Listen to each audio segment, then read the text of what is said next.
Pasen adelante, queridos amigos, a este rincón de Relatos de la Noche Largo. La negrura ya se ha apoderado de todo, y con ella se arrastran esos relatos que la claridad del sol jamás se atrevería a revelar. Para esta ocasión hemos preparado una selección de vivencias turbias, escalofriantes y llenas de misterio. Historias que tal vez se queden rondando en su cabeza mucho después de que este video llegue a su fin. Así que acomódense en un sitio apartado, apaguen las lámparas, colóquense los auriculares si los tienen a la mano y desconéctense de todo. Presten la máxima atención. Pero tengan presente que esto no pasa de ser simple ficción de medianoche. Que estas cosas le hayan ocurrido a alguien en el pasado no quiere decir que vayan a repetirse con ustedes. A fin de cuentas, sería absurdo pensar que el simple hecho de escuchar estas cosas a altas horas de la madrugada pudiera despertar aquello que jamás debió pisar este mundo. O tal vez sí. Ahora inhalen con fuerza. Apaguen esa última bombilla que siga viva y dejen que las sombras los lleven de la mano. Sean todos bienvenidos una vez más a Relatos de la Noche Largo, el espacio donde cada narración abre una brecha hacia misterios que la humanidad nunca debió desenterrar. Y ahora, que comience el primer relato. Se dice que por allá, en algún rincón de México cuyo punto exacto se pierde en la memoria, existe un lugar con una leyenda que ha pasado de padres a hijos dentro de una misma familia. Si alguien de los que nos escucha logra reconocer este sitio, déjenmelo saber en los comentarios, porque la verdad me intriga ubicarlo en el mapa. Resulta que este pueblo vive fundamentalmente de la agricultura. Una parte importante de la comunidad, aunque no toda, se dedica por completo a la siembra de maíz. Pero hay un plantío en específico, uno solo, que se encuentra completamente cercado por una barda alta. Hablamos de tiempos remotos, de esos sitios donde la maldad humana brillaba por su ausencia. No había robos, no había asaltos, ni de qué preocuparse. Y por eso los demás cultivos estaban totalmente abiertos y libres de barreras, a excepción de ese terreno maldito. Esa parcela cuenta con bardas robustas y hasta con ciertos métodos de protección extra. Y no crean que lo hacen por temor a que alguien les robe la cosecha. La verdadera razón de tanto cuidado es evitar que la gente se meta y se pierda para siempre en su interior, porque a lo largo de los últimos años, por no decir décadas, han aparecido varios cuerpos sin vida en ese sitio. Lo más tétrico de todo es la forma en la que los hallan, cadáveres con la piel completamente descolorida, blancos como el mármol, con una expresión de pánico absoluto en el rostro, como si se hubieran topado de frente con su peor pesadilla o como si la vida misma se les hubiera esfumado de golpe. Algunos de esos desdichados ni siquiera eran del pueblo. Pero hay un detalle todavía más perturbador. Todas las noches, justo antes de que aparezca un nuevo muerto, se alcanza a escuchar un silbido muy particular que resuena en los alrededores de cada casa, como si alguien estuviera rondando los hogares lanzando un llamado largo y pausado al viento. La persona que me hizo llegar este testimonio me lo platicó así. Esto le pasó a uno de mis antepasados, ya sea mi abuelo, mi bisabuelo o mi tatarabuelo. La verdad, eso ya se desdibujó con el tiempo, pero quedó grabado en la familia. A pesar de conocer las advertencias sobre los peligros de ese lugar y de saber de los cuerpos que ahí terminaban, un grupo decidió retarse a sí mismo y se fueron a las afueras. Estaba aterrada. Algunos de esos cuerpos ni siquiera eran del pueblo, pero hay algo en particular. Las noches, justo antes de encontrar un cadáver, se escucha un silbido en todas las casas, como si afuera alguien estuviera lanzando un silbido largo y constante. La persona que me envió este relato me cuenta que esto le pasó tal vez a mí, abuelo, bisabuelo o tatarabuelo. No lo sé con exactitud, pero sucedió en mi familia. Esta gente, a pesar de saber que el lugar estaba bajo esa protección y que ya habían hallado restos ahí, se retaron entre sí. Estaban fuera de sus cabales. Se creían muy valientes y, para colmo, eran unos jovenzuelos, no muy listos, la verdad.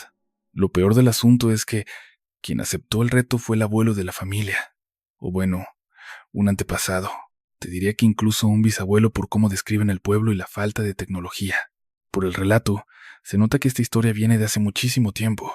El caso es que él decide que no le va a tener miedo a leyendas ridículas, ni a fantasmas de pacotilla.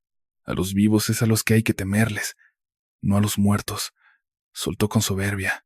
Dicho esto, entre dos empezaron a mover una cerca. Zafaron unas cuantas maderas. Había vidrios rotos y otros peligros en el suelo, así que hicieron una limpieza rápida. Se hicieron un hueco ahí, un pedacito de campo para que este tipo pudiera meterse. Quería demostrarles a todos que él era, de verdad, muy valiente. Justo antes de entrar se dio un buen raspón en el brazo y empezó a sangrar. El líquido vital le escurría y él, en un acto de pura arrogancia, se lo chupó frente a todos. A esto hay que tenerle miedo, les gritó, no a las tonterías que dicen que viven aquí adentro. Se adentró en el maizal desafiante. Si hay algún espíritu, órale, sal, aquí estoy yo. Demuéstrame tu valor.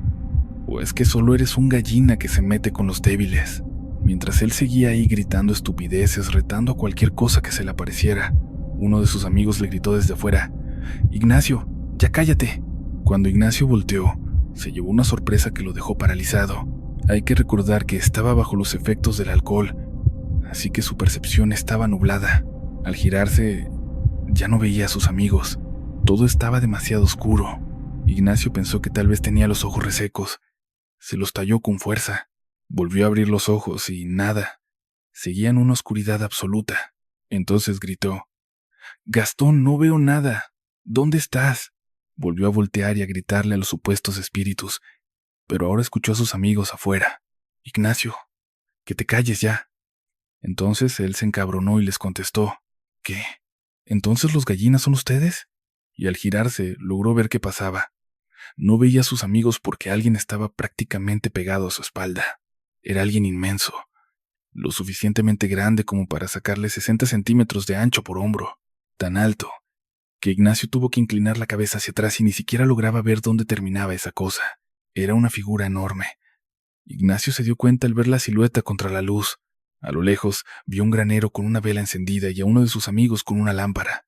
El amigo le hacía señas desesperadas con la mano bajo el cuello. «Córtala, lárgate de ahí». Tenía una cara de terror absoluto. Ignacio empezó a retroceder aterrorizado. Poco a poco, vio cómo aquella sombra se encogía hasta tener el tamaño de un ser humano. Ahora tenía un sombrero de copa y una estatura similar a la de Ignacio. El tipo se dio la vuelta y empezó a caminar, pero entonces lo escuchó. A escasos 2 o 3 metros detrás de él, se escuchó cómo se quebraban unas ramas. Dio otro paso, y de nuevo, el crujido de las ramitas. Empezó a caminar cada vez más rápido, debajo del cuello, como diciendo: «Córtalo, córtalo, déjalo allí». Y tenía una expresión de terror que no puedo olvidar. Ignacio empieza a retroceder y poco a poco nota que aquella sombra se encoge hasta el tamaño de un humano. Lleva un sombrero de copa, tiene un cuerpo casi igual al de Ignacio. Entonces él se da la vuelta y comienza a caminar, pero empieza a escuchar que, justo después de dar un paso, detrás de él, a escasos 2 o 3 metros, suena el crujido de unas ramas. Da otro paso, y otro, y el sonido de las ramas sigue. Empieza a caminar rápido. Detrás, empezaron a caminar a paso veloz hasta que uno de ellos gritó a pleno pulmón: «¿Me estás siguiendo?». Y de inmediato le respondieron: «Ignacio, corre por tu vida». Y sus amigos salieron disparados en la dirección opuesta. La única luz que tenían en ese momento provenía de la luna, pero en cuanto se llevaron sus quinques, todo aquello se sumió en una oscuridad absoluta. Esa sombra lo envolvía, lo había cobijado por completo, transformándose en una especie de manto oscuro que le impedía ver absolutamente nada. Ni siquiera lograba distinguir los maizales frente a él. Le resultaba imposible verlos, así que empezó a tropezar de un lado a otro y comenzó a lanzar golpes y patadas al aire, caminando sin rumbo, desesperado, y empezó a gritar: «Por favor, déjame. Por favor, perdóname, discúlpame, discúlpame», hasta que chocó de golpe contra la puerta de su propia casa, una casa que estaba al otro extremo del pueblo, a casi 450 metros de aquel maizal, una casa a la que no había manera de llegar sin antes haber saltado la barda, cruzado al otro lado, cambiar el rumbo y caminar en dirección contraria. Lo que le sucedió al abuelo es inexplicable, pero lo que sigue es aún peor, porque cuando se topa de frente con la puerta, él está completamente desorientado, aturdido y muerto de miedo. Entonces, la puerta se abre, su madre aparece y le pregunta: «¿Qué te pasa?». Al verlo tan aterrorizado, lo nota muy extraño, y entonces la mujer levanta la vista y ve algo detrás de él, algo que le provoca tal espanto que se cubre la boca con las manos para ahogar un grito. lo sujeta de los hombros, lo mete a la casa y apaga todas las luces. Entonces Ignacio empieza a preguntar, ¿quién es? ¿Quién es? Como si se hubiera quedado ciego. Ignacio no alcanza a ver quién lo está ayudando. ¿Por qué? Alguien lo está auxiliando, y él sigue lanzando manotazos y patadas, así que su mamá le tiene que hablar al oído. «Cállate, Ignacio, estás en casa, cállate, por favor, cállate». La mujer sigue apagando las luces mientras él insiste. «¿Qué haces, mamá?» Ella se pega a él, le tapa la boca y le susurra. «Por tu vida, Ignacio, cierra la boca y que no se den cuenta de que estamos aquí. La noche lo ha perdido». ¿Qué era esa cosa? No sé. No tengo idea. Ignacio no preguntó. Ignacio no heredó ese conocimiento de su familia. Ignacio se quedó helado porque, después de que su madre le dijera eso con un tono que nunca antes había usado, se escuchó un silbido justo afuera de la casa. Y al día siguiente, uno de los amigos con los que él había estado en ese campo amaneció muerto dentro del maizal, con una expresión de horror y el rostro completamente blanco. ¿Conoces este pueblo? ¿Embrujado? Nunca. Bajo ninguna circunstancia se te ocurre insultar o atacar a una bruja. O podría pasarte lo mismo que a Gonzalo. Gonzalo, hace unos 30 años, dejó un legado que no tiene nada de agradable. La familia de Mauricio cree que están condenados y perseguidos por brujas debido a algo que hizo su abuelo. Don Silvestre era de esos hombres que siempre llevaban una pistola al cinto. En su casa guardaba una escopeta y le encantaba salir de casa, además de cuidar de que nadie se atreviera a molestar a alguna de sus hijas o hijos, o peor aún, que alguien intentara coquetear con su esposa, porque Gonzalo no lo pensaba 2 veces. Salía disparado con su pistola y los amenazaba directamente. Su arma, una de las tantas que tenía, incluido un revólver, siempre la mantenía cargada. El tipo solía disparar al aire. Era un sujeto de carácter difícil, todos lo conocían, y no precisamente por las mejores razones. Resulta que vivía al lado de una auténtica hechicera, de esas de pueblo de toda la vida, una mujer que se ganaba el pan haciendo amarres, limpias, abriendo caminos y vendiendo yuyos y hierbas de monte, todo lo que uno siempre escucha sobre lo que hace una bruja de barrio. Pero Gonzalo jamás le pidió un solo favor. Es más, la detestaba con toda su alma. Decía que esa vieja vivía de puro cuento y mentiras, engañando a la gente con tonterías. Sin embargo, con el tiempo, la mera presencia de la casa de aquella mujer empezó a sacarle canas verdes. Ya no la soportaba. Si la veía asomarse por la puerta, buscaba cualquier pretexto para salir a buscar roña. Se le plantaba enfrente y le gritaba que se largara de una vez por todas de ese lugar, que nadie la quería por ahí. Le advertía que en cuanto le diera la más mínima excusa, y en ese instante se llevaba la mano directo a la cacha de la pistola, dejándole en claro que a la primera provocación le iba a vaciar el cargador. Era un sujeto sumamente áspero, cascarrabias, con cero tacto social y una agresividad que daba miedo. Definitivamente, él no era el héroe de esta historia. Tampoco vamos a asegurar si la bruja era de las buenas, de las oscuras o de qué bando jugaba. El punto es que la pobre se sentía acosada por este energúmeno. Así se armó una especie de guerra fría entre los dos. Cada vez que Gonzalo se levantaba por las mañanas, amanecía con regalitos en la entrada de su casa. Encontraba tierra de panteón, bolsitas de tela con plumas negras de gallo o gallina, a veces mojadas con sangre, o incluso pequeños animales muertos. En otras ocasiones había montículos extraños y, para su horror, ya le había tocado hallar perros y gatos sin vida. Era evidente que la mujer quería echarle un mal de ojo. También le dejaba marcas de manos embarradas en las paredes y en los vidrios de las ventanas. Pero don Silvestre, lejos de achicarse, era de los que no se dejaban intimidar tan fácil. En cuanto tenía oportunidad, se plantaba fuera de la casa de ella y le gritaba: «Soledad, ya estuvo bueno de tus cochinadas», y acto seguido se ponía a disparar al aire para meterle miedo.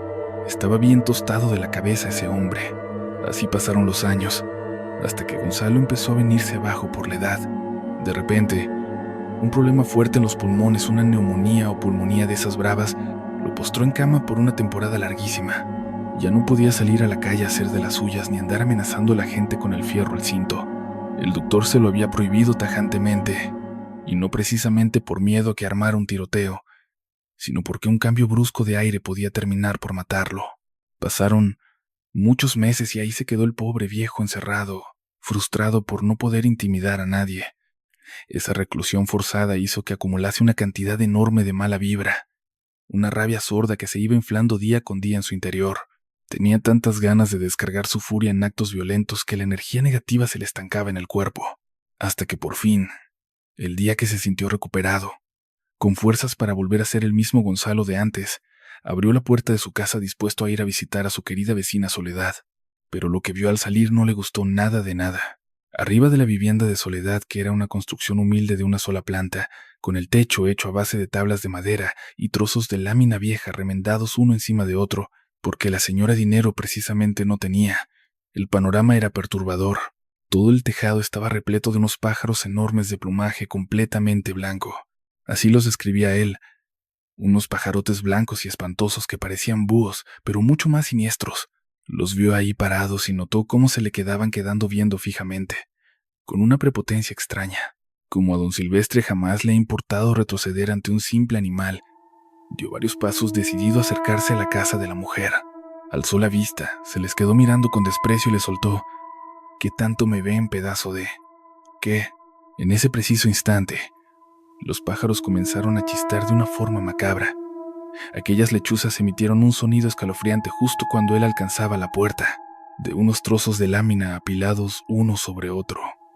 Nedina no era una persona rica, vio que todo estaba lleno de unos pájaros enormes de color blanco. Así los describía él. Unos pájaros blancos, horribles, parecían búhos, pero peor. Los vio y notó que se le quedaban mirando fijamente. Así que él se acercó a la casa de Nedina, porque don Silvestre no es el tipo de hombre que se va a poner a correr por un simple pájaro. Caminó hacia la casa de Nedina y se les quedó viendo. Les dijo: «¿Qué? ¿Qué tanto me ven qué?» Y empezaron a chistar los pájaros. Empezaron a chistar esas lechuzas. Así fue como él llegó a la puerta. Se acerca a la casa de Soledad y le suelta en tono burlón: «Me extrañaste, vieja bruja». Pero dentro de las paredes no se escucha absolutamente nada. Y vuelve a insistir: «Te traje un regalito, Soledad. Ya hace un buen rato que no sé nada de ti. Ábreme de una vez». Al ver que la casa sigue en total silencio, da media vuelta y se marcha. Y es de esas cosas rarísimas que pasan con el tiempo.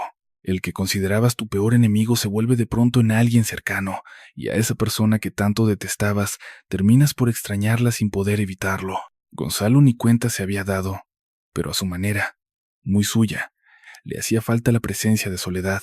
A pesar de que se llevaban pesado y se guardaban un rencor tremendo, un tipo con serios problemas en el corazón, y al que, francamente, le faltaban varios tornillos en la cabeza. El asunto es que esto se volvió una rutina diaria. Iba una y hasta 2 veces al día a buscarla. Pero al llegar el tercer día, al notar que la mujer seguía sin dar señales de vida, y las aves continuaban allí postradas, vete tú a saber si fue por el orgullo herido, el puro odio, un afecto torcido o una mezcla de todo eso en la mente tan maltratada de este sujeto. El caso es que, al llegar a la puerta y ver que nadie le abrió, se marchó furioso a su casa por la escopeta. Regresó, le apuntó directamente a uno de aquellos pájaros y comenzó a soltarles plomazo tras plomazo sin compasión. Los animales empezaron a revolotear y a escabullirse despavoridos, y a uno de ellos logró darle de lleno. Para colmo, a Gonzalo eso le provocó una extraña satisfacción, porque ya les dije que este hombre no estaba precisamente en su sano juicio. Se volvió a su hogar y, al día siguiente, la sorpresa que se llevó con la policía fue monumental. Resulta que en el patio trasero de doña Nedina encontraron a una señora mayor, gravemente herida y sin vida a causa de disparos de escopeta. Y como el único tipo por esos rumbos que cargaba con un arma así, y al que todos escucharon tirar balas el día anterior, era don Silvestre. Fue ahí, estando encerrado en la comisaría mientras rendía su declaración, donde por fin se enteró de la verdad. Soledad había fallecido la semana pasada, y desde el mismo día de su muerte, un montón de lechuzas se habían apostado sobre el techo de la casa. Los vecinos ni se atrevían a acercarse, convencidos de que eran brujas dándole el último adiós a su gran amiga. Y al parecer, lo que hizo Gonzalo fue terminar volando a una de las amigas de Nedina a balazos. Desde entonces, los familiares de Mauricio aseguran que viven bajo el asedio constante de esas entidades. No importa dónde vayan, ni si deciden viajar a otra ciudad o incluso al extranjero. Si se aproximan a un sitio con muchos árboles, las aves empiezan a chistar de forma siniestra. Y vaya que les advierten que no se queden solos en esos lugares, porque de inmediato comienzan a percibir sombras, presencias extrañas, y lo peor de todo, susurros con voces de mujeres, la gran mayoría con el tono tembloroso de personas de la tercera edad. ¿Habías escuchado antes sobre la maldición de las lechuzas? Porque está claro que existen hechicerías oscuras y malévolas, pero también hay otras cuya aparente finalidad parece buena. Esta que te acabo de relatar le salvó la vida a varias personas, permitió que una niña viniera al mundo y ayudó a que toda una familia saliera adelante. Sin embargo, hasta el día de hoy nadie tiene la menor certeza de si se trata de algo verdaderamente bueno o malo. Ya me dirás tu propia opinión en cuanto termines de escuchar esta historia. Y ya que andamos metidos en el terreno de las brujas, tengo que hacer una pausa y una aclaración importante. Resulta que en este canal, en muchísimas de las vivencias que nos mandan, estas entidades que a veces ni parecen humanas, o aquellos personajes que practican la magia negra, casi siempre terminan siendo los villanos del cuento. En esta ocasión tengo mis dudas. Parece que no fue así, pero de igual forma todo resulta sumamente extraño. Déjame explicarte por qué, y que conste que no es cuestión de prejuicios, sino de analizar los hechos con calma. Lisette tiene una creencia muy personal. Ella cree firmemente en la existencia real de la brujería. No sabría decirte si la catalogaría como buena o mala, sobre todo porque a ella y a toda su familia les trajo beneficios, pero su fe en este tipo de fenómenos es absoluta, a pesar de no profesar ninguna religión y doctrina espiritual más allá de eso. Las personas que practican la hechicería o la magia, en muchas ocasiones son las malas del cuento. En este caso tengo mis dudas. Parece que no, pero también es un poco extraño. Déjame contarte por qué. No es una cuestión de prejuicios. Más bien, revisa esta historia y dame tu opinión. Lisette tiene una creencia personal. Ella cree firmemente en la existencia de la brujería. No sabe si es buena o es mala, a pesar de que le hizo bien a ella y a toda su familia, pero cree firmemente en eso, aunque no tiene ninguna otra creencia espiritual más allá de eso. Y todo esto porque ella jura que su papá sigue con vida hoy en día gracias a que una curandera le salvó el pellejo con un ritual bien extraño. Agárrate, que ahí te va la historia. Resulta que hace muchos años, mucho antes de que Lisette siquiera fuera, un pensamiento en la cabeza de sus jefes, o estuviera en sus planes, o siquiera en la cuna, el papá de la muchacha, don Esteban, empezó a batallar con un dolor en el pecho que los médicos no daban con qué fregados era. Don Esteban vivía en un ranchito, un pueblito bien olvidado de la mano de Dios. Apenas había una clínica chiquita, de esas a las que de vez en cuando se paraba un doctor, pero de especialista nada. Estamos hablando de que esto pasó más o menos por ahí de los años 70. Don Esteban, a sus 20 añitos en ese pueblito, comenzó a sentir unas vainas bien feas.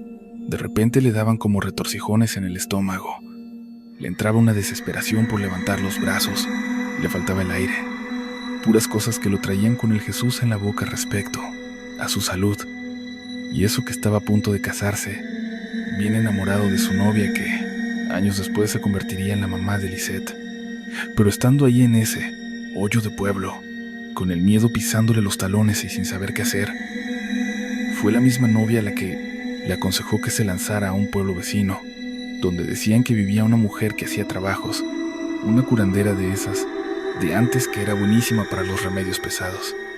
El pobre hombre, después de haber rodado por varios consultorios, te digo que eran otros tiempos, otro sistema de salud donde no lo pelaban bien ni había la tecnología de ahora, obedeció a su muchacha y se fue a ese pueblito a buscar a la bruja. Al llegar a la casa de doña Magdalena, la curandera del lugar se planta enfrente, toca la puerta y empieza a gritar: «¡Magdalena! Doña Rubí, soy Esteban, por favor ayúdeme. Me mandaron con usted. Téngame compasión. Ayúdeme, que me estoy petateando». ¿Y Magdalena? Nada, ni un ruidito salía de la casa. Esteban, con el Jesús en la boca por su salud, no supo qué más hacer, así que se sentó en el portal de la entrada a esperar. Pasó media hora, 1 hora, 2 horas. Perdió la noción del tiempo por completo hasta que se le vino la noche encima. Se vuelve a parar, vuelve a tocar. «Magdalena, Magdalena, por favor ayúdeme. Soy Esteban, me recomendaron con usted. Magdalena, por favor. Magdalena, ayúdeme que me muero. Écheme la mano». Y nada, Nadie le abrió la puerta.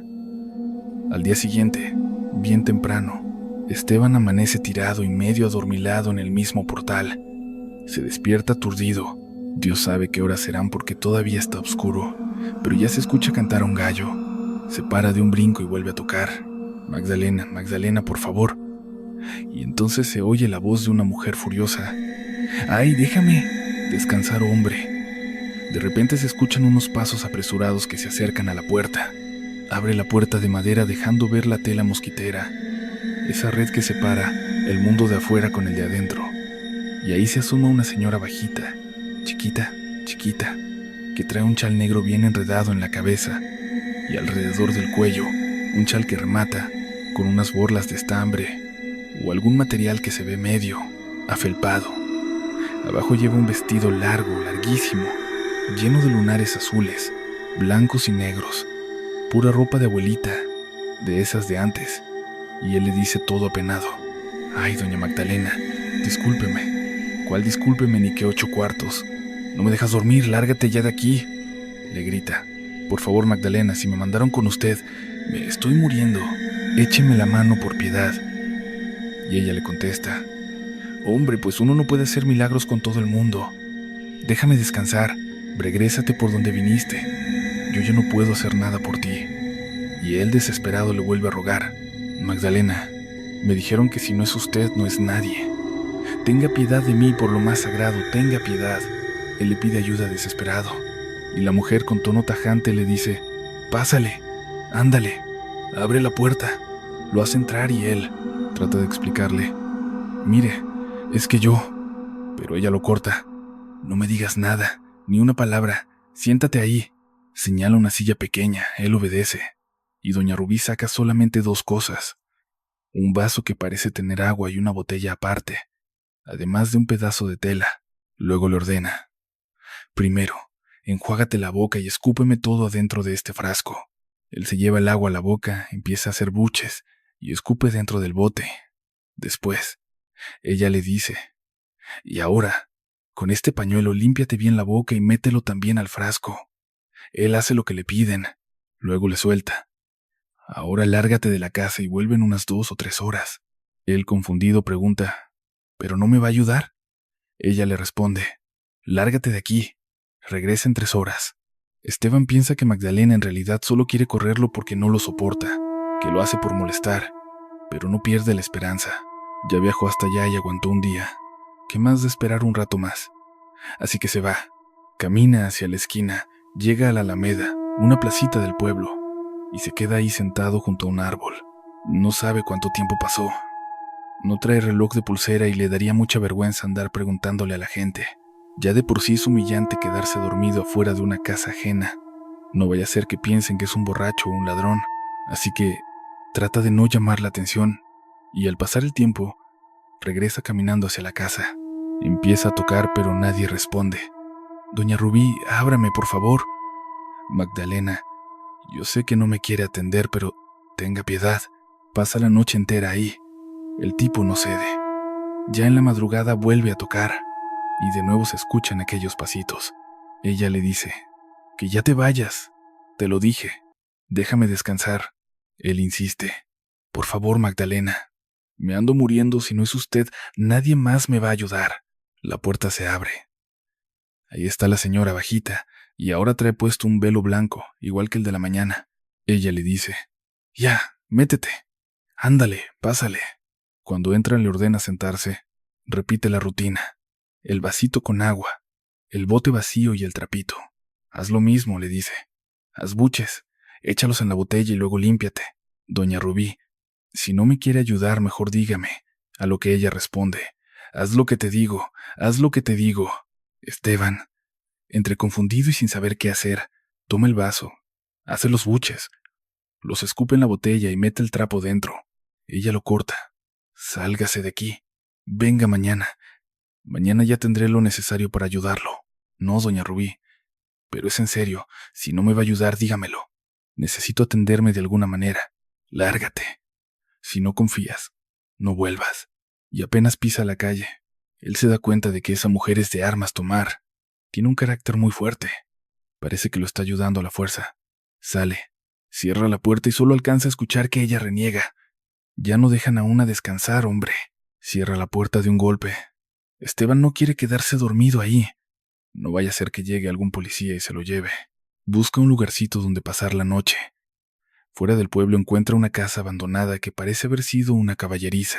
Se duerme ahí y nadie lo molesta, aunque pasa un poco de frío. Al llegar la mañana ya te imaginarás. Magdalena no es de levantarse temprano, así que seguramente le dan las 10 o hasta cerca del mediodía. De pronto, se escuchan los pasitos y ella dice: «Hijo, ¿es que no te cansas? Déjame descansar. ¿No entiendes? Doña Rubí, por favor, ya le dije que me estoy muriendo». Y de por sí, parece que la fuerza lo está ayudando. Si logra salir, cierra la puerta y solo alcanza a escuchar que dicen: «Ya no dejan a uno descansar, hombre. Cierra la puerta de golpe». Pues Esteban no se quiere quedar dormido ahí. No vaya a ser que llegue algún gendarme y se lo lleve. Busca algún lugarcito, un lugar como fuera del pueblo. Hay una casa abandonada que tiene una zona que era como una caballeriza. Va, se duerme ahí y nadie lo molesta. En la noche pasa un poco de frío. Y llega la mañana. Pues ya te imaginarás, Magdalena no es de levantarse temprano, ¿verdad? Así que tal vez le dan después de las 10, le da cerca del mediodía y se escuchan los pasitos y dice: «Hijo, ¿es que tú no te cansas? Déjame descansar. ¿Es que no entiendes?», dice doña Rubí. «Por favor, ya le dije que me estoy muriéndose». Y ella le soltó: «Vuelve. Así que aquí está. Pues pasa de una buena vez», le dijo. Y cuando entra, sobre la mesa están exactamente las mismas 3 cosas, pero cambiadas por completo. El vaso ahora tiene un menjurje súper asqueroso. Parece una mezcla rara entre lodo, babas y vete a saber qué más. Algo repugnante. Ahora el recipiente es un bote negro, con unos círculos rojos extraños. Y el trapo es completamente rojo. Ella le ordena: «Siéntate. Haz buches, pero por nada del mundo te lo vayas a tragar, aunque se te antoje muchísimo». Él, pensando que se están burlando en su cara, le contesta: «Pero, doña Ruby, ¿cómo cree? Haz buches y no te lo tragues, por más que se te antoje. Lo vuelves a escupir en el botecito y al terminar vas a limpiarte toda la boca con el paño, toda, completita. Lo masticas un poco y luego lo metes de vuelta. No te vayas a tragar el trapo ni tampoco el líquido, aunque sientas unas ganas locas de hacerlo». Esteban, ofendido a más no poder, 3 días aguantando miserias para que lo traten así de mal, además de la porquería que le toca tragar, está dudando si seguir con esto o largarse, pero al final recapacita y piensa: «A ver, Esteban, te estás muriendo de verdad. En los días que llevas aquí, ya van 2 o 3 veces que te desmayas. Apenas si puedes caminar porque el aire te abandona. Si aquí te vas a petatear, pues te vas de una vez y se acabó». Y con esos pensamientos dando vueltas en la cabeza, agarra el líquido y empieza a hacer los buches. Es algo rarísimo, porque en cuanto ese líquido toca su lengua y su boca, le dan unas ganas irresistibles de tragárselo, pero unas ganas descomunales. No había cosa en el mundo que se le antoje más en ese instante. Doña Rubina solo le clava los ojos, los abre de par en par, mirándolo fijamente como recordándole en silencio: «Cuidado, ni se te ocurra tragarlo».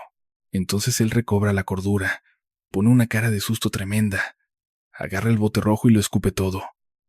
Y es bien extraña la sensación, porque él está seguro, y se lo contó a su hija muchos años después, que en el preciso momento en que lo escupe, siente que esa sustancia no solo quema, sino que le destroza la boca por dentro, como si se la estuviera desgarre y desgarre. Además, al sostener el bote en la mano, siente cómo quema intensamente, como si estuviera cargando una brasa ardiendo. Lo deja sobre la mesa con puro miedo y ella le ordena: «El pañuelo, límpiate con él y mastícalo», para que él obedezca sin rechistar, y él, con los ojos abiertos de terror, echándose para atrás, se mete el trapo a la boca como puede, y ella remata: «Ahora llévatelo. Quiero que lo entierres cerca de tu casa. Si te recuperas, qué bueno, y si no, no vuelvas jamás», y se despide. Continuación, cuando llega a su casa, el pobre no se siente nada bien. Está humillado, agotado hasta los huesos, pero nota algo distinto. Ya no le falta tanto el aire, y eso es muy extraño. Entierra aquella cosa asquerosa afuera de su hogar con el corazón en la boca, porque mientras lo llevaba en las manos, su mente se llenaba de pensamientos muy tontos. Échale un trago, dale una mordidita, si al final ni sabe tan mal. Está bueno, bébetelo de una vez. Esas voces intrusivas que le hablan en la cabeza a veces suenan como la voz de una mujer, sumamente seductora, aunque claro que no era la voz de Magdalena. De eso estaba más que seguro. Y ahí anda el pobre Esteban, cargando con ese conflicto interno tan pesado, sin poder comer ni un mísero pedazo de pan ni tomar una sola gota de agua, mientras regresa a casa como puede, ya sea a caballo, en camión o de cualquier forma. Al llegar, su salud se nota un poco mejor, sigue humillado y cansadísimo, pero su cuerpo experimenta una extraña mejoría. Y maldita sea, una vez enterradas esas cosas, pasan 2 meses sin ni rastro de la enfermedad. Se siente completamente curado. Va a que le hagan revisiones médicas, aunque para lo que sirven. Los exámenes que le hacen ahí son tan básicos que era exactamente lo mismo que no ir. Y en ese tiempo, en aquellos años, el doctor de turno le termina diciendo: «Usted no tiene absolutamente nada», y se queda. Pasaron como 6 meses hasta que él volvió a aparecerse por la casa de doña Rubí. Te cuento esto para que vayas sacando cuentas, porque después de aquella visita con doña Rubí, ya dejaron pasar entre 8 o 10 meses, o tal vez hasta un año completo. Para que te des una idea, él llega, ya sabe perfectamente dónde es, toca la puerta y este hombre aparece con un ramo de flores y 1 litro de leche. La verdad, no es precisamente el tipo más brillante para conquistar a una mujer. Qué paciencia la de la mamá de Lisette, que Dios la colme de bendiciones por tanto aguante. Porque, honestamente, y Lisette me lo comenta siempre, no mejoró tanto con los años, pero el tipo lleva un detalle de corazón. Él va con la intención de agradecer. Llega allí y empieza a tocar y tocar la puerta. Parece que ese día doña Rubí no estaba para visitas, o quizás es su forma de ser. No abre así nomás, como él ya conoce cómo es la cosa. Está decidido a no moverse hasta que le abran. Si tiene que quedarse ahí plantado 1, 2 o 3 días, lo hará. Al final, es la mujer que le salvó la vida, así que se queda fuera. La primera noche pasa un tipo a caballo y le pregunta qué rayos hace allí. Él responde: «Vengo a ver a Magdalena», y el otro le suelta: «Ella ya no vive aquí, vive en esta dirección». «Ah, muchas gracias», dice él, pero el jinete suelta una carcajada y le advierte: «Me la saludas cuando llegues». La dirección resultó ser la de un cementerio. Allí estaba la tumba de Magdalena. Se puso tristísimo. Pensaba: ¿cómo que Magdalena murió? Ni siquiera tuve tiempo de agradecerle.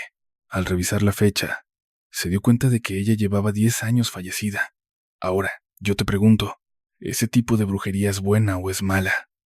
Hasta el día de hoy, ni Lisette ni yo tenemos la respuesta. Ten muchísimo cuidado si alguna vez escuchas el lamento de la Llorona, porque te podría pasar algo así. Es fascinante cuando recibes tantas historias, porque empiezas a notar patrones que se repiten. Hay sucesos que parecen replicarse en distintos lugares, pero hay algo en esta historia que yo no. ¿Habías escuchado hablar de la Llorona? De esa entidad que suele vestir de blanco, de cabello oscuro, que emite un sonido parecido a un gemido. Hemos especulado que se parece mucho a las banshees de Europa, esos gritos que presagian la muerte. Existen creadores de contenido que cuentan cómo han visto a esa entidad, cómo los ha perseguido o escuchado su lamento, y después ocurren tragedias. Bueno, hay un pueblo en México aterrorizado por la aparición de la Llorona, igual que en la primera historia que les conté, la del maizal embrujado, donde cada vez que se oye ese silbido la gente tiembla por lo que vendrá. Hay un pueblo donde apenas suena el lamento, todos se persignan. ¿Y sabes qué es lo peor? Muchos ni siquiera son católicos, otros ni siquiera creen en nada, pero es su manera instintiva de protegerse, porque, invariablemente, después de cada lamento, alguien aparece muerto. Parece que en ese sitio, la Llorona cobra vidas. No sabemos quién será ni por qué ocurre cada vez que se escucha el lamento. Si te toca vivirlo, persígnate y ruégale a Dios que no te toque a ti, porque es algo al azar. Niños, ancianos, hombres, mujeres, incluso animales. Cualquiera que esté en ese lugar y escuche el lamento de la Llorona, corre el riesgo de ser su próxima víctima. ¿Y tú? ¿Has llegado a escuchar alguna vez el lamento de la Llorona? Esa entidad. Y justo después empiezan las desgracias. Verás, Hay un pueblo en México, un pueblo entero, que vive aterrorizado por las apariciones de La Llorona. Es muy parecido a esa primera historia que te conté sobre el maizal embrujado, donde, en cuanto se oye ese silbido, a todos se les hiela la sangre por lo que está a punto de pasar. Existe un lugar donde, cada vez que La Llorona se deja oír, la gente se persigna. ¿Y sabes qué es lo más inquietante? Que muchos ni siquiera son católicos, ni siquiera son creyentes, pero lo hacen como un instinto de supervivencia. Porque después de cada lamento siempre aparece un cadáver. Da la sensación de que, en ese sitio, La Llorona viene a cobrarse vidas. No logramos entender quién es ni por qué lo hace, pero cada vez que el lamento resuena ahí, si te toca estar presente, encomiéndate lo que más creas y ruega porque no seas el siguiente, porque el destino es cruel. No importa si son niños, ancianos, hombres, mujeres o incluso animales. Cualquiera que se encuentre en ese lugar y escuche ese grito, corre el riesgo de ser su próxima víctima. ¿Y tú? ¿Alguna vez has escuchado el lamento de La Llorona? Si conoces a alguien que ande metido en amarres, ten muchísimo cuidado, porque te podría suceder lo mismo que a esta familia. Después de esta breve pausa donde te hablé de La Llorona y ese pueblo asediado, quiero que demos un paso atrás. Quiero que retomemos el tema de las brujas y la hechicería. Es un asunto que le apasiona a la familia nocturna. Los amarres, la brujería más retorcida y oscura. Hoy te voy a contar sobre el amarre más vil, destructivo y cruel que me han hecho llegar aquí al canal. Y te lo digo de corazón, espero que las personas que sufrieron esto todavía estén entre nosotros, porque lamentablemente no todos siguen aquí. Valentina es quien nos comparte este relato. Hoy en día ella tiene 22 años, pero vamos a retroceder 5 años, al momento en que comenzó todo este calvario. En aquel entonces, la familia de Valentina estaba compuesta por 4 integrantes: su mamá, Cecilia, su papá, Victorio, Valentina, que era la mayor, y Mariana, la pequeña. Mariana era una chica excepcionalmente hermosa, aunque en ese tiempo calculo que tendría entre 14 y 16 años. Destacaba muchísimo entre los demás. Todos decían que ella era la joya de la casa, la más linda de la familia. Decían que ella heredó toda la belleza que nadie más en la familia había conocido. No es que los otros fueran feos, es que Mariana era realmente especial. Por su parte, Valentina era una joven a la que no le interesaban esas banalidades. Si era atractiva o no, le daba igual, no tenía la menor importancia. Ella era una chica muy enfocada en sus estudios, la mano derecha de su madre y la responsable de la familia después de ella. Su mamá era una mujer de la vieja escuela. Se dedicaba 100% al hogar y a la educación de sus hijas. No trabajaba fuera ni buscaba hacerlo, pero era una mujer sumamente inteligente. Tenía una perspectiva brillante, un gran corazón y, sobre todo, un carácter muy firme. En cambio, el señor Victorio era diferente. Un hombre un tanto volátil, de lengua larga, alguien que sabía cómo cautivar a la gente, pero que ya cargaba con un historial complicado. Tenía fama de mujeriego, de haber estado metido en algunos fraudes y de ser una persona inconstante. Alguien en quien, sinceramente, no se podía confiar del todo, que han llegado hasta este canal. Y te lo digo de corazón, espero que quienes sufrieron las consecuencias de esto todavía sigan con vida, porque lamentablemente no todos lograron contarlo. Valentina es quien nos hace llegar este relato. Hoy en día tiene 22 años, pero necesitamos retroceder 5 en el tiempo, justo al momento en que comenzó todo esto que te voy a narrar. En aquellos días, la Lauyón Praslanoprosanás, Lauyón Proslalos, Lauyón Prasana, Laurión Presanás, Layón Pesala, Layón Pasanostin estaba conformado por 4 personas. Su madre, llamada Cecilia, su padre, Victorio, la propia Valentina como la hermana mayor, la menor. Mariana llamaba la atención por su gran hermosura. Aunque por entonces rondaba entre los 14 y 16 años, destacaba muchísimo entre los chicos de su edad. Decían por ahí que era la joya de la casa, la chica más bella que jamás había pisado la familia, sin que esto signifique que los demás fueran desagraciados. Simplemente ella poseía un encanto distinto y sumamente radiante. Por su parte, a Valentina esas superficialidades le daban igual. Importarle poco o nada su apariencia física era lo suyo. Ella estaba 100% concentrada en sus deberes escolares, fungiendo además como la mano derecha y el pilar responsable del hogar después de su mamá. La señora Cecilia seguía el molde de los matrimonios de antes. Se entregaba por completo al cuidado de la casa y a la crianza de sus hijos, sin la experiencia de haber trabajado o estudiado fuera, aunque poseía una inteligencia aguda. una perspectiva muy acertada de la vida, un corazón enorme y un carácter firme. Don Victorio, en cambio, era harina de otro costal, un tanto inestable, de lengua suelta y con ese don de convencimiento que embaucaba a cualquiera, pero cargando ya con un historial bastante turbio. Se le conocían episodios de infidelidades, ciertos chanchullos y estafas, además de una conducta errática que dejaba claro que no era alguien en quien se pudiera depositar una confianza ciega. Noche oscura. Hemos llegado al final de nuestro viaje de hoy. Espero que los relatos de esta velada les hayan regalado momentos de puro misterio, escalofríos y emoción. Ahora es momento de apagar la luz, dejar atrás las preocupaciones, cerrar los ojos y entregarse a un sueño profundo y reparador. Muchísimas gracias por acompañar a Relatos de la Noche Larga una vez más. Nos volveremos a encontrar mañana por la noche, cuando la oscuridad regrese y nuevas historias llenas de misterio estén aguardando para ser contadas. Les deseo una noche muy tranquila y que descansen plácidamente. Pero sí, en medio del silencio absoluto de la madrugada, llegan a escuchar unos golpecitos suaves en la puerta. No se alarmen. Tal vez solo sea el viento. Hasta la próxima. Y muy buenas noches. Relevancia era una jovencita volcada por completo en sus libros, siempre buscando ser la mejor, y se había convertido en el brazo derecho de su madre, la que cargaba con la responsabilidad del hogar.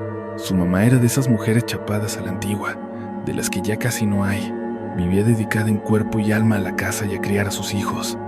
No trabajaba afuera ni sabía cómo era eso, ni siquiera tuvo oportunidad de estudiar, pero vaya que era inteligente, tenía una visión de la vida increíble, un corazón de oro y, eso sí, un carácter fuerte cuando las cosas lo ameritaban. En cuanto al señor Victorio, bueno, él era harina de otro costal.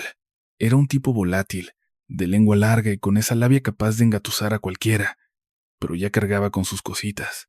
Tenía un pasado que lo perseguía, un historial que dejaba mucho que desear, lleno de episodios como mujeriego, de andar en negocios sucios y estafas, una persona inestable, de esas que no te inspiran confianza porque no eran de fiar.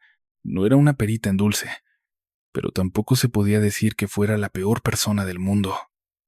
Era un tipo con sus luces y sus sombras, como cualquiera. Eso sí, si lo veías con sus hijas, se te derretía el corazón. Era el papá más feliz que pudieras imaginar. La cosa se complicaba cuando estaba con Emilia, porque no lograban sintonizar. Ella, a veces, se ponía en un plan demasiado serio. Desde que se convirtieron en padres, Emilia dio un giro radical. Cambió su forma de vestir, su manera de hablar. Se metió de lleno en su papel de mujer casada y sentía que tenía que imponer respeto ante todo el mundo. Por eso, de aquella chica linda y atractiva de la que él se enamoró, a veces ya no quedaba ni el rastro. La comunicación entre los dos estaba rota, simplemente no lograban conectar. Se guardaban todo, no hablaban las cosas y nadie intervenía para ayudarlos, así que todo se fue acumulando. Ya habían pasado años, muchísimos. Estamos hablando de unos 16 a 20 años de matrimonio, y para ese punto, la relación ya estaba bastante desgastada y distorsionada. Aún así, Victorio, a sus casi 50 años se metió en problemas. Empezó una aventura con una mujer de 30 y tantos años, una tal Fabiana. Más allá de su físico, era una mujer rara, alguien que daba mala espina. La mayoría de los vecinos del barrio le sacaban la vuelta. Todos sabían que a ella le gustaba meterse en terrenos peligrosos. Todos sabían que el tema de la brujería era lo suyo, que Fabiana era una mujer que se dedicaba a esas artes oscuras. La cosa es que nadie supo nunca dónde la conoció Victorio. Si fue ella quien lo buscó o si él fue tras ella, eso es lo de menos. El punto es que la presentó en su casa como una amiga de la familia, una conocida de los suyos, y así, poco a poco empezó a meterla en la dinámica de su hogar. De pronto, ahí estaba ella, supuestamente ayudando a la esposa, mientras a sus espaldas vivían un romance prohibido. A veces decía que la había contratado por unos días para ayudar con la limpieza y acomodar cosas de la casa, pero con el tiempo, se dieron cuenta de que sus intenciones eran otras, algo mucho más ruin, desalmado y siniestro. Fue entonces cuando empezaron a pasar cosas realmente raras. Emilia, la esposa de Victorio, ya no solo estaba extrañada, sino incómoda. Aunque no llegaba a sentir celos directos, le preguntaba a él, ¿por qué traes tanto a esta mujer a la casa? Tenía planeado un fin de semana tranquilo en familia. Queríamos comer y leer juntos. ¿Por qué ella está aquí? Victorio salía con excusas absurdas. diciendo que ella también podía apoyarlos con la lectura, puras ridiculeces. Por otro lado, Fabiana pasaba cada vez más tiempo en esa casa. Incluso cuando Victorio no estaba, ella aparecía. Ya habían ocurrido un par de episodios muy extraños. Emilia no conocía el trasfondo de Fabiana. No tenía ni idea de que practicaba magia o brujería. Lo que sí sabía era que su actitud era rarísima. Varias veces la cachó husmeando en el baño de sus hijas. La veía revisando los peines, metiéndose en los cajones de su ropa interior, buscando cosas muy personales. Siempre andaba detrás de objetos que estuvieran en contacto directo con la piel, broches, anillos, alhajas. Pero lo extraño era que las cosas que desaparecían no tenían gran valor monetario, así que no parecía una ladrona común. Todo esto era muy turbio. Era una loca, una pervertida, una mujer trastornada. Emilia no entendía por qué ella venía tanto si su esposo no estaba. ¿Por qué demonios tenía llaves de su hogar? Varias veces despertaba y encontraba a Fabiana en la sala, insistiendo en prepararles el desayuno. Se empeñaba demasiado en que comieran y bebieran lo que ella les servía. Lamentablemente, en esa época, donde la comunicación en los matrimonios era casi nula, Emilia no detectó el peligro a tiempo. Se acostumbraron a normalizar situaciones que no deberían ser aceptables, y así pasó un año entero. Un año en el que Emilia, madre de Valentina y Mariana, y ahora rival silenciosa de Fabiana, empezó a marchitarse. Empezó a sentirse mal, pero no de una forma común. Era algo incómodo, extraño, como si su cuerpo le fallara. Su estómago no funcionaba bien, y en varias ocasiones sentía náuseas terribles. Lo más aterrador es que, cuando intentaba vomitar, no salía nada más que pequeñas gotas de sangre. Fue al médico, pasó por gastroenterólogos, pero no encontraron úlceras ni nada físico que explicara su malestar. Sin embargo, al llegar a su casa, el calvario comenzaba de nuevo. Las noches eran un infierno. Tenía pesadillas donde sombras se acercaban a ella. Sentía que la ahorcaban, que le hundían las manos en el vientre y que en sueños le abrían la piel para torturarla. Cada mañana, la pobre Emilia despertaba más desgastada, consumida por un mal que no lograba comprender. Emilia, la madre de Valentina y Mariana, esposa de Victorio y ahora la gran rival de aquella mujer. Cande empezó a decaer físicamente tras un año de todo este tormento. Se sentía realmente extraña. Era algo raro, una incomodidad profunda. Sentía que el estómago no le trabajaba para nada bien. Varias veces sentía esa urgencia insoportable de vomitar, pero el problema es que de su boca no salía absolutamente nada, solo unas cuantas gotas de sangre. Era algo sumamente perturbador. Ya había ido a revisión médica, le descartaron úlceras gástricas y también pasó por consulta con un especialista en el aparato digestivo. No hallaron nada, y aún así, al llegar a casa, el malestar volvía con fuerza. Lo peor llegaba al caer la noche. Pesadillas espantosas, sueños donde figuras sombrías se le aparecían. Se abalanzaban sobre ella y comenzaban a ahorcarla sin piedad. Le hundían las manos en el vientre, como si quisieran abrirla. Era una tortura constante. Cada noche era un verdadero infierno. La pobre Emilia despertaba cada mañana más acabada y sin fuerzas, pero como venía de una familia de las de antes, la señora era dura como una roca y no dejaba ver lo que le pasaba. Y si le preguntaban, ¿estás bien, mamá?, ella respondía, sí, Valentina, estoy bien. Sigue con tus tareas. ¿Cómo vas con eso? Pobre mujer. ¿Quién sabe qué tormento cargaría por dentro? Efraín, por su parte, cada vez era más descarado. Una vez los atraparon, tanto la madre como las niñas, con Fabiana sentada en las piernas de Victorio. Él soltó que ella lo estaba ayudando con un ejercicio. Ya ni se molestaba en inventar excusas creíbles. Eran puras estupideces. A veces, Fabiana se ponía los vestidos de la señora Emilia, y Victorio estaba fascinado, como hechizado. Sus hijas intentaron intervenir, hablaron con su padre y le dijeron, «Papá, esto ya es una falta de respeto. Si no quieres estar con mamá, vete». Pero el tipo, sin más, las abofeteó a las dos. Era como si fuera otra persona. Emilia se ponía cada vez peor. Victorio ya no quería pagar nada. Decía, «No tienes nada, te estás haciendo la enferma». Y la salud de ella decayó rápido. 6 meses después de que empezaron esos primeros achaques, terminó en emergencias del hospital. Y 2 días más tarde, lamentablemente, la señora Emilia partió de este mundo. Después de eso, las 2 niñas se quedaron solas en casa con el enemigo, porque Fabiana En lugar de intentar hacer el papel de madre o buscar cercanía, no, nada de eso. Fabiana ahora vivía lo que para ella era su fantasía. Tenía momentos muy apasionados con Victorio ahí mismo en la casa. Apenas 2 días después, lamentablemente, doña Emilia dejó este mundo. Tras su partida, las 2 niñas quedaron completamente desamparadas, viviendo bajo el mismo techo que su peor enemiga, porque Fabiana, en lugar de asumir su rol como figura materna y tratar de protegerlas o mostrarles un poco de cariño, pues no, nada de eso, en absoluto. Fabiana simplemente estaba viviendo su propia fantasía retorcida. Se entregaba a momentos sumamente apasionados con Victorio dentro de la propia casa, sin importarle lo más mínimo quién pudiera verlos. Se paseaba con atuendos sumamente provocativos, totalmente fuera de lugar, y lo hacía justo frente a las hijas de Victorio. Aquello era un problema enorme, porque obligaba a las 2 pequeñas a terminarse todo lo que había en el plato, sin dejar ni una gota. Se los prohibía tajantemente. Les tenía vetado cualquier tipo de rezo o plegaria, de forma absoluta. Nada de ir a la iglesia, ni buscar a ningún pastor, ni acercarse a cualquier cosa que tuviera que ver con lo divino.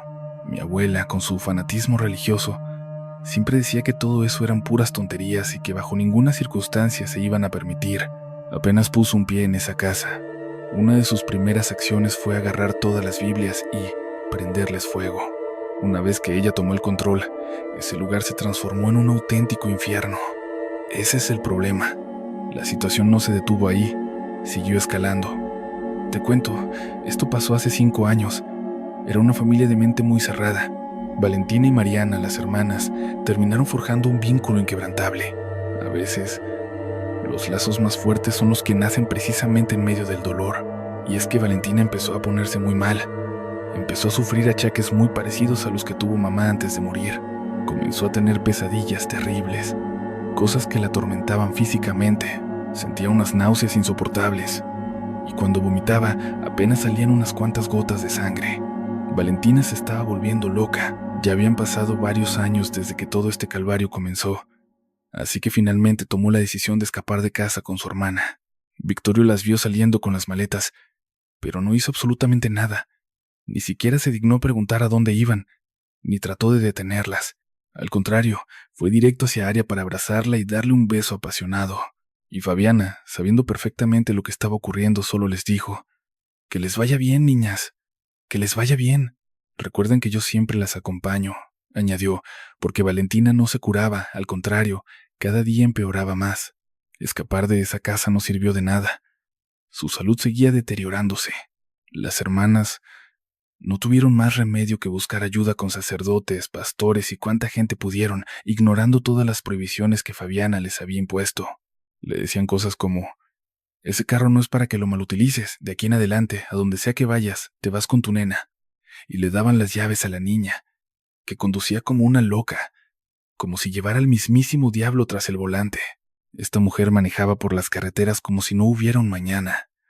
Eso sí, llevaba a la niña bien sujeta en su silla y siempre con el cinturón de seguridad puesto. Al menos en los temas legales era muy precavida. Lo tenía todo bien cubierto.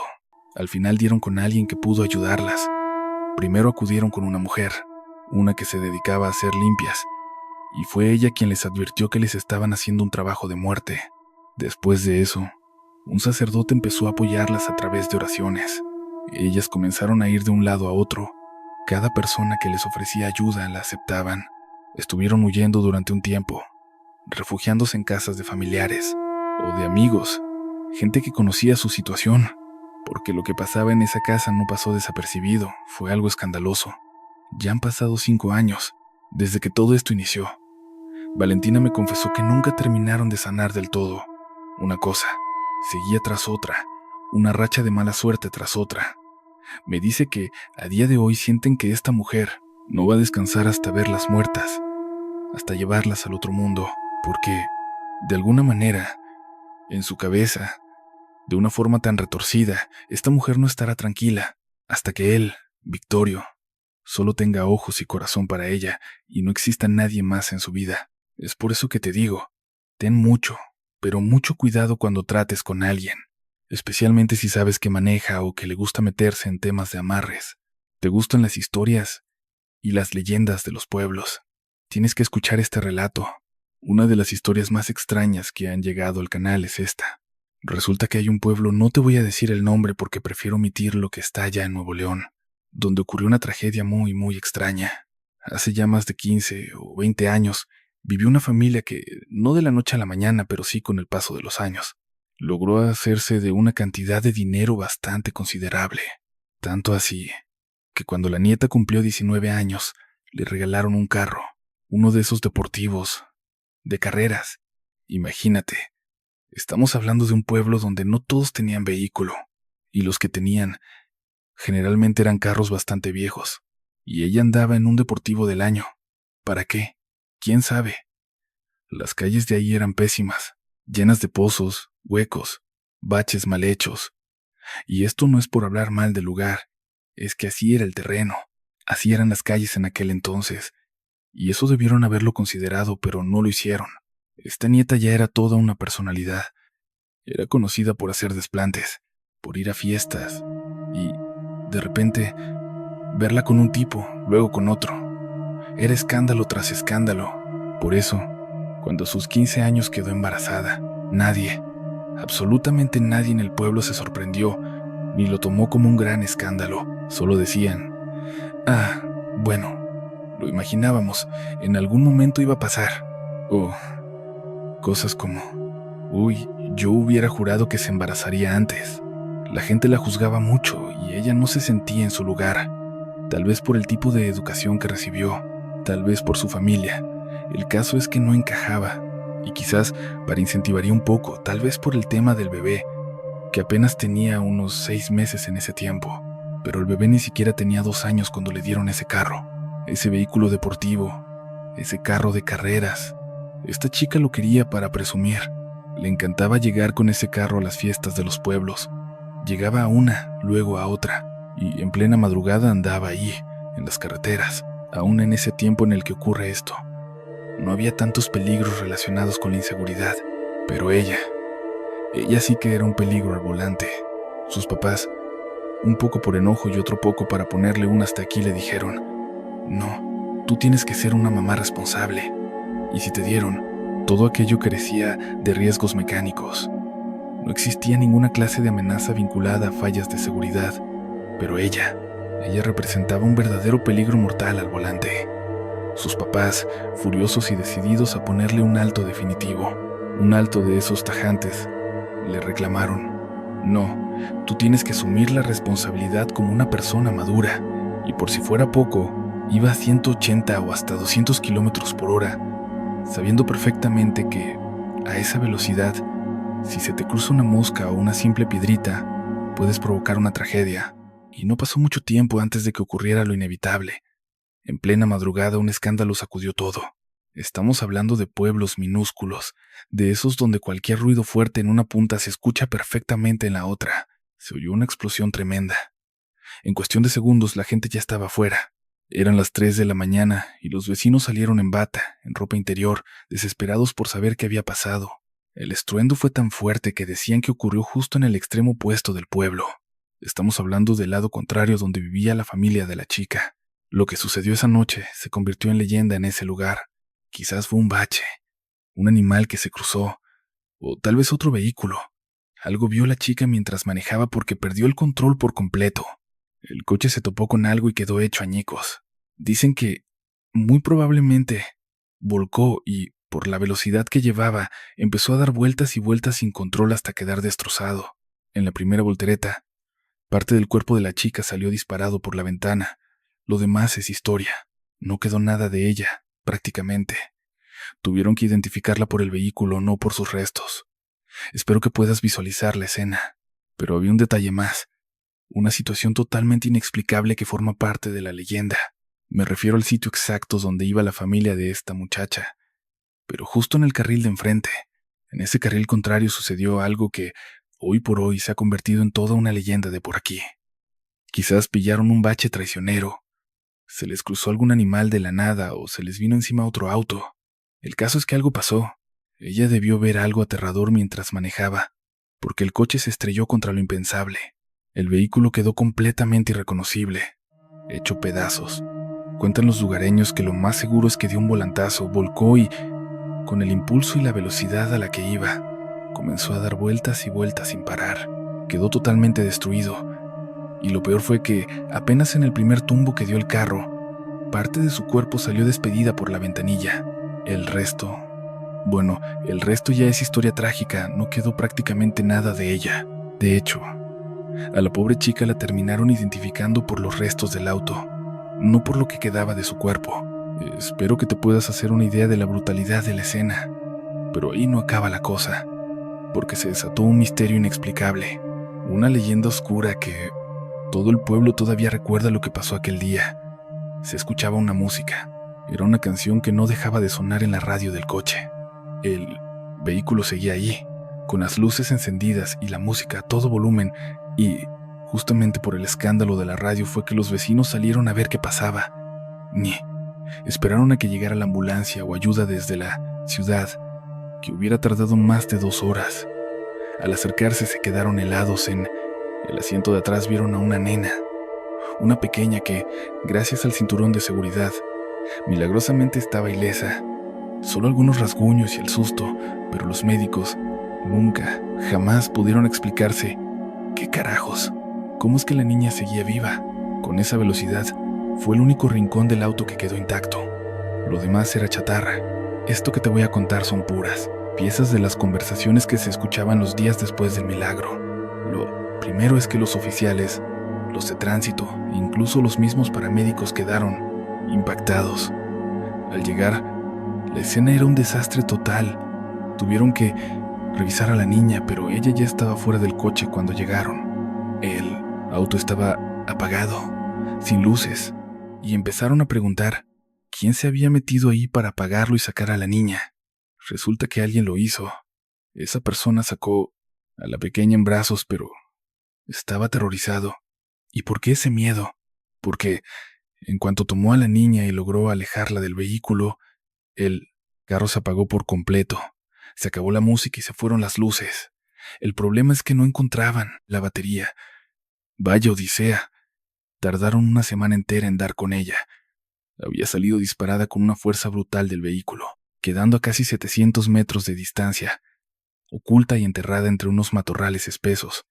Y lo más extraño, ¿por qué el vehículo seguía con las luces encendidas y el estéreo funcionando? Porque estaba encendido.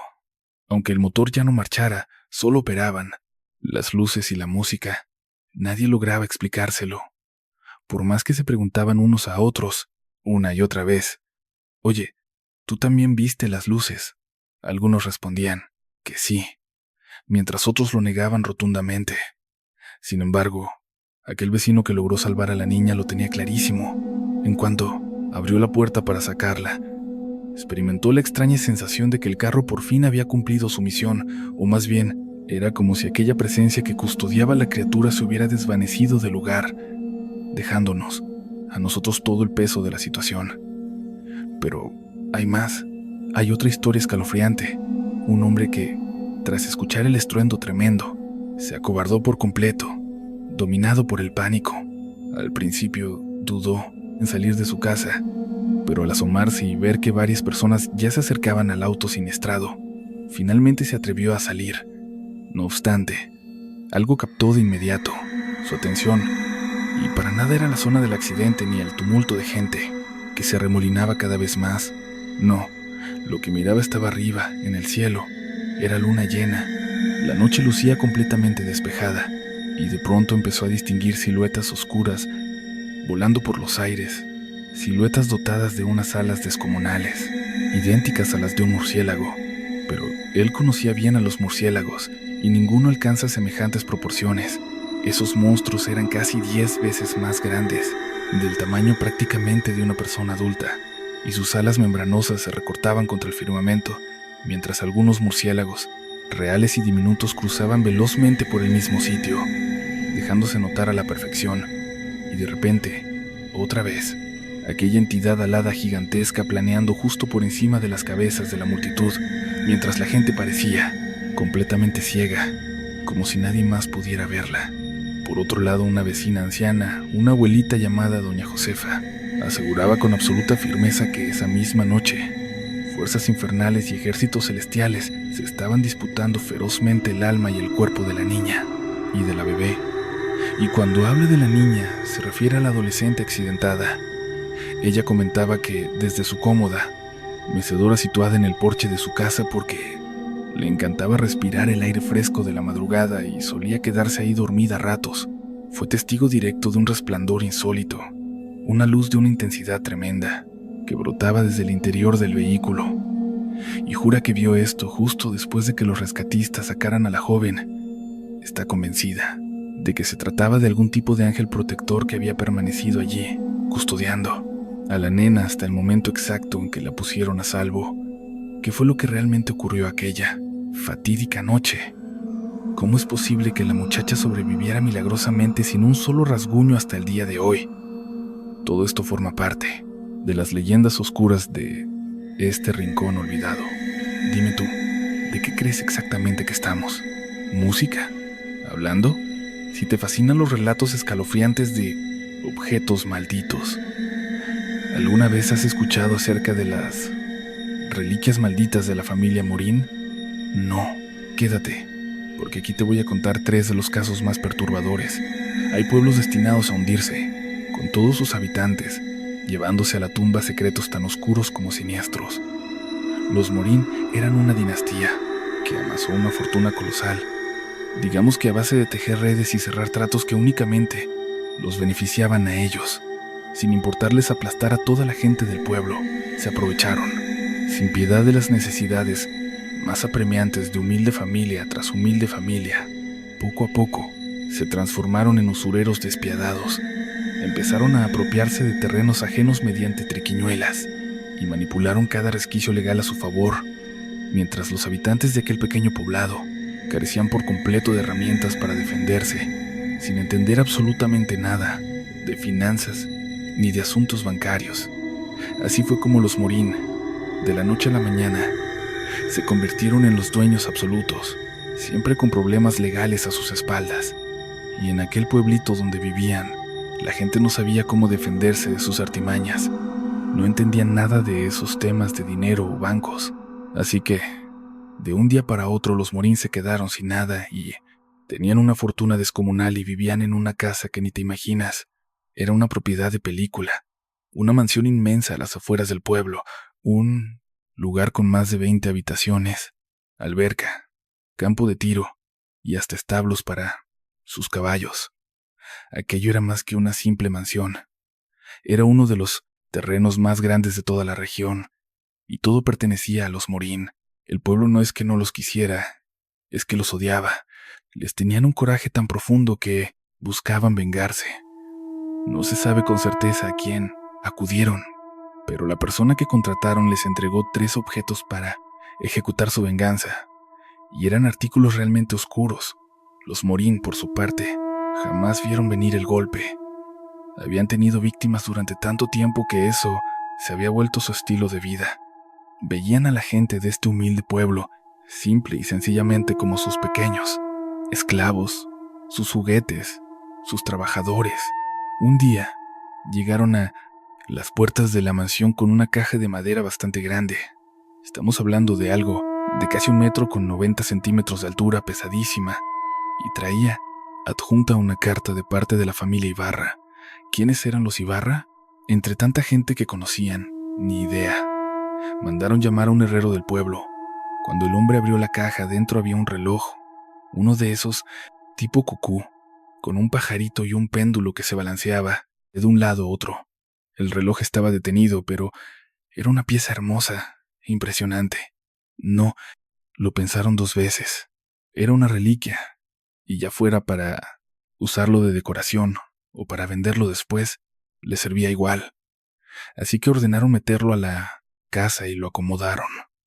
Ese fue el comienzo del fin, porque apenas sacaron el reloj cucú de esa caja enorme y lo dejaron cerca de la entrada, empezaron los problemas. Los Morín estaban ocupados con sus asuntos bancarios y préstamos. Mucha gente iba a visitarlos, pues tenían negocios importantes en el pueblo. Pero al regresar, el patriarca, el dueño de la finca y de todo ese imperio, el tipo que movía todos los hilos, No vio el reloj cucú, aquel que había dejado en la mañana. Fue a buscar a su esposa y le preguntó dónde había pedido que lo pusieran.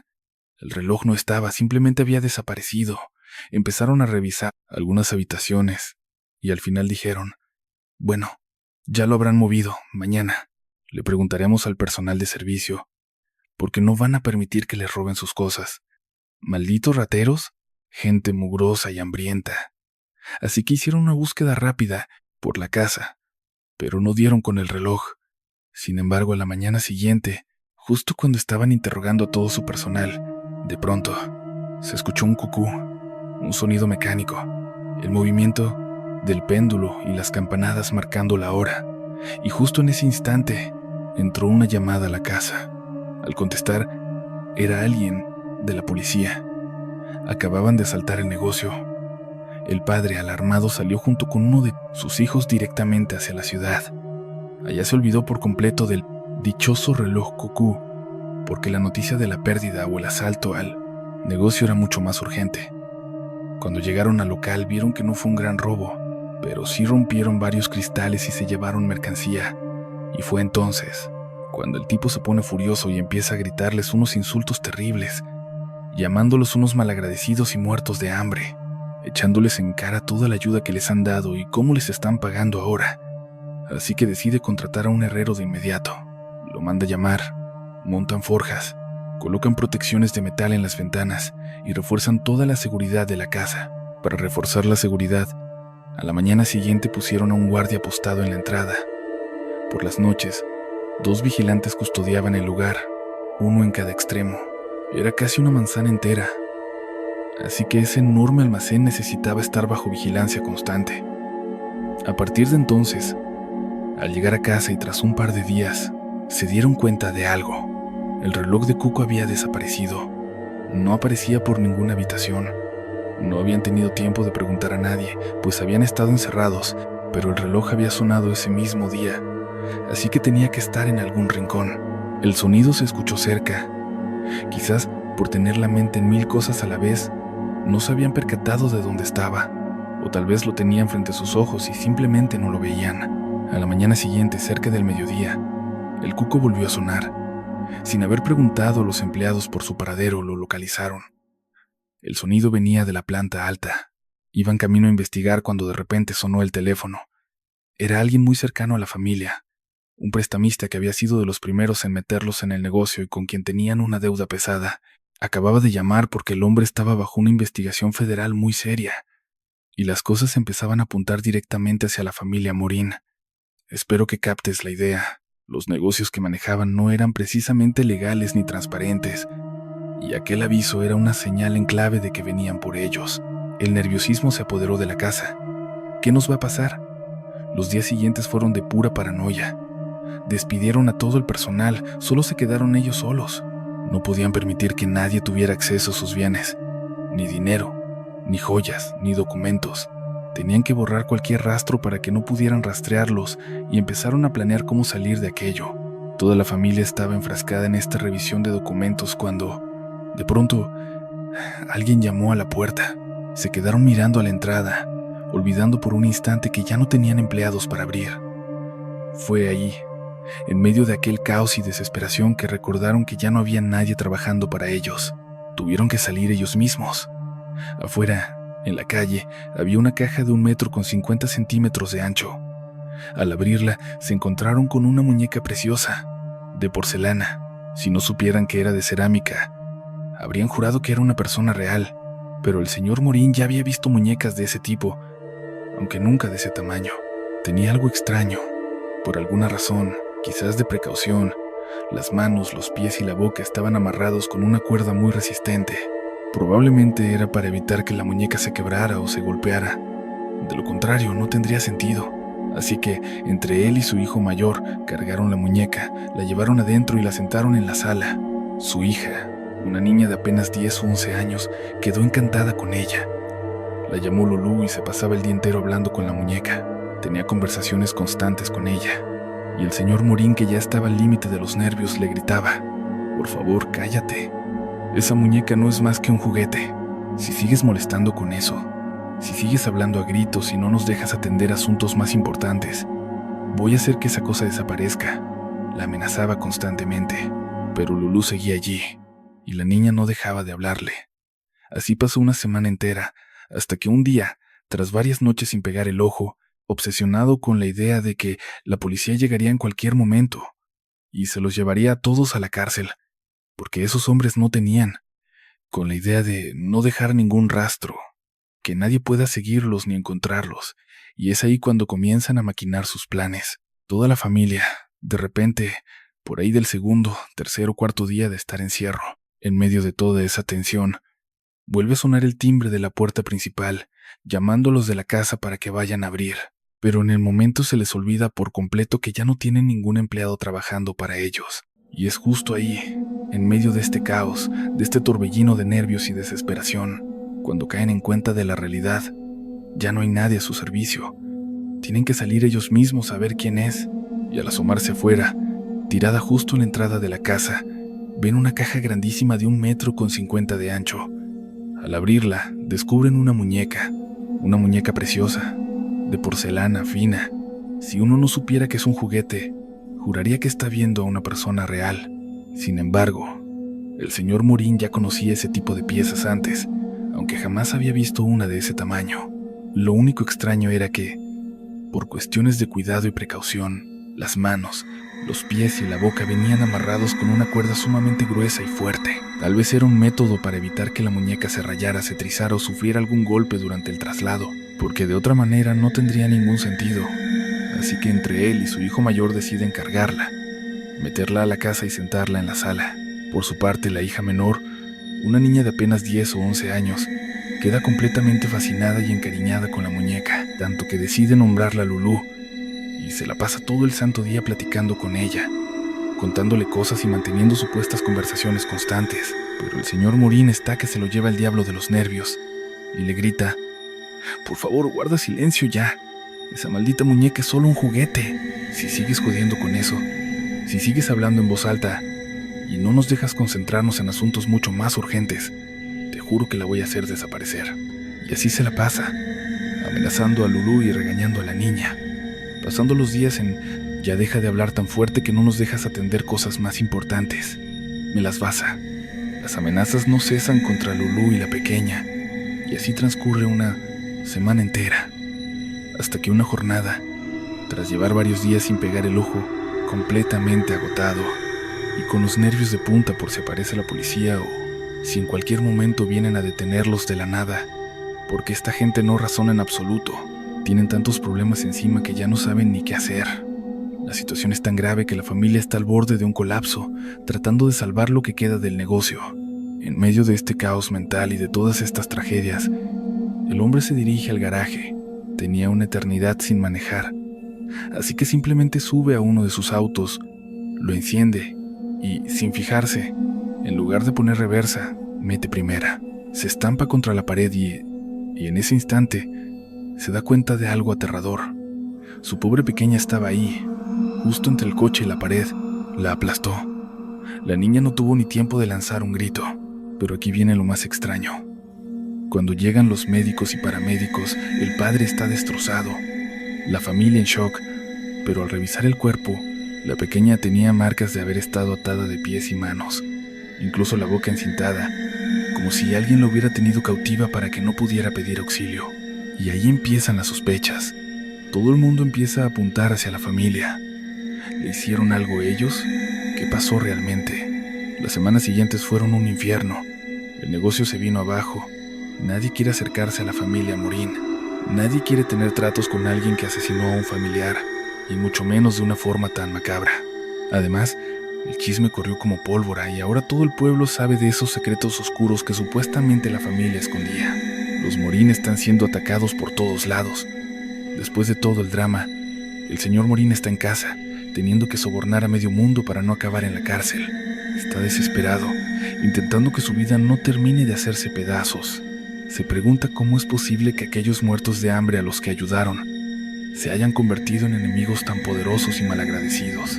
Después de todo lo que hicieron por el pueblo, ahora la ciudad entera lo quiere devorar.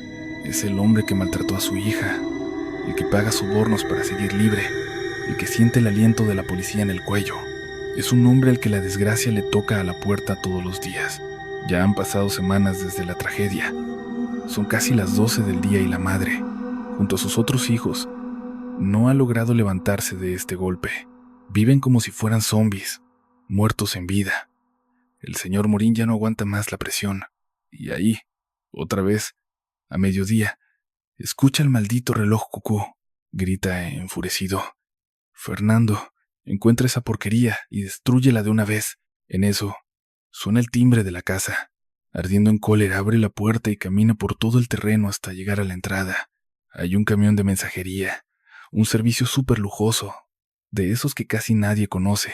Bajan 3 sujetos cargando un cuadro enorme, o más bien, una protección gigante para una obra de arte. Él les pregunta qué traen ahí y por qué lo llevan a su casa. Le responden que viene de una de las galerías de arte más prestigiosas de la Ciudad de México, de parte de la familia Ibarra. Otra vez ese nombre. ¿La familia Ibarra? ¿Quién rayos son estos tipos? De repente recuerda. Son los mismos que enviaron el reloj cucú y está seguro de que la muñeca también venía de parte de ellos. Hijos de su mal dormir. No les voy a recibir absolutamente nada. Les ordena que se lo lleven de vuelta, pero luego se queda pensando: es cierto, ¿qué estoy haciendo? Rodeado por esa plaga de muertos vivientes, el señor Morín ya no aguanta más, y justo ahí, a pleno mediodía, vuelve a escuchar el sonido del maldito reloj cucú. Fernando, fuera de sí, empieza a gritar y a vociferar: maldita sea, encuentra esa porquería y destrúyela de una vez. En eso, suena el timbre de la casa. Él, en un arranque de pura rabia, abre la puerta de golpe y camina por todo el terreno hasta llegar a la entrada. Ahí se topa con un camión de servicio de mensajería, uno de esos servicios sumamente lujosos que casi nadie sabe ni que existen. 3 sujetos están ahí, cargando un cuadro enorme, o más bien, un protector gigante para un cuadro.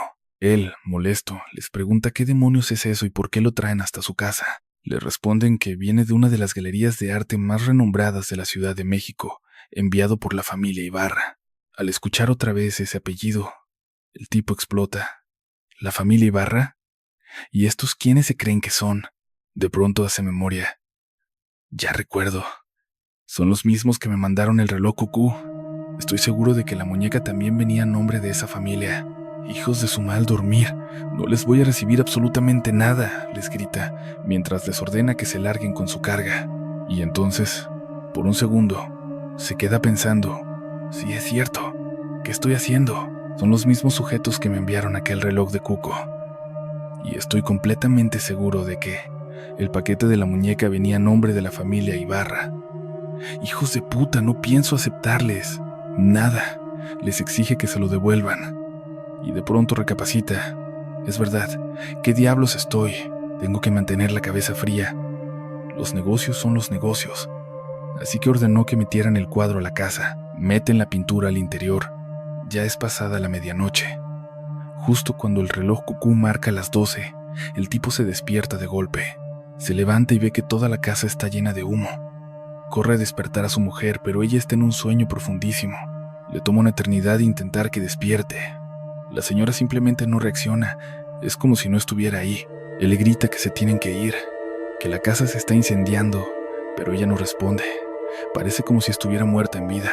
Él no se había dado cuenta de lo mal que estaba la mujer después de todo lo que han vivido últimamente. La pobre ya no estaba en sus cabales. Finalmente logra sacarla, pero en ese momento, la codicia puede más que el sentido común. Sus hijos, el mayor y los 2 pequeños, todavía están dentro y parece que el humo los ha dejado inconscientes. El señor Morín regresa corriendo a la casa mientras ve cómo las llamas avanzan desde la cocina. Entonces hace un cálculo mental rápido. Puedo salvar este cuadro, que debe valer una fortuna, y luego saco a mis hijos. En vez de llamar a los bomberos o buscar una forma de salvar a su familia, se mete de nuevo a las llamas. Se desespera intentando descolgar el cuadro, le toma demasiado tiempo. Para cuando logra quitarlo, el fuego ya ha devorado la escalera y ha llegado al 2.º piso. Intenta subir a buscar a los niños, pero le es imposible. Intenta llamar a los bomberos, pero la línea está muerta. Probablemente el fuego quemó los cables. No hay manera de pedir ayuda. Tiene que salir disparado en su coche a buscar auxilio. pero cuando vuelve con los bomberos ya solo quedan cenizas. Afuera está su mujer, una mujer que nunca volverá a ser la misma. ¿Y el consuelo del señor Morín? Para ese hombre sin corazón, cegado por la ambición, lo único que le queda es su tesoro.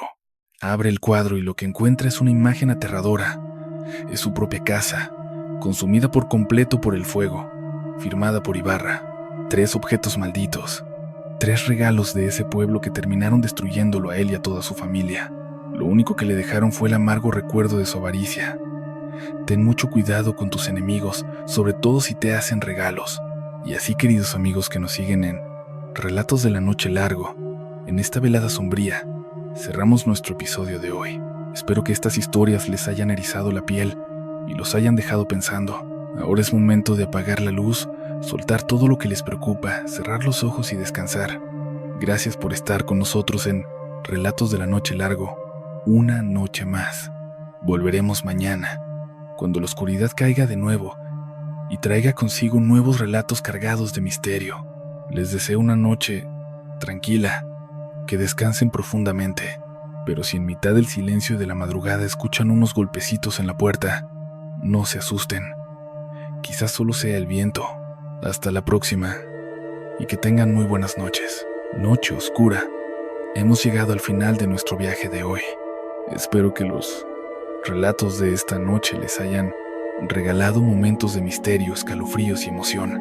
Ahora es momento de apagar la luz, dejar atrás las preocupaciones, cerrar los ojos y disfrutar de un sueño profundo y reparador. Muchas gracias por acompañar a Relatos de la Noche Largo. Una vez más, nos volveremos a encontrar mañana por la noche, cuando la oscuridad regrese y nuevas historias llenas de misterio estén esperando para ser contadas. Les deseo una noche tranquila y que duerman muy bien. Pero si en medio del silencio de la madrugada escuchan unos suaves golpes en la puerta, no se preocupen. Quizá solo sea el viento. Hasta la próxima y muy buenas noches.